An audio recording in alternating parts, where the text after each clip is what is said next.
Recently we find out that same model, same year of the boat had built-in baronet, but we didn't have it, so we need to make one. This thing was totally solid and too sad because there is ton of space that can be used. So now we have a little storage, and I will show you now how I made it.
This drives me nuts.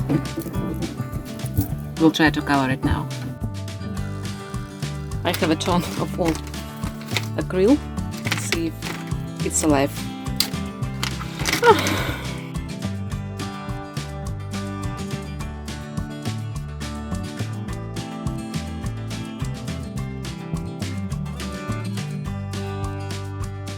And that's it.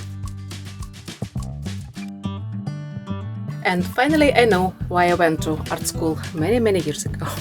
If you want to know what we will do next, click the video next to me. We'll see you there.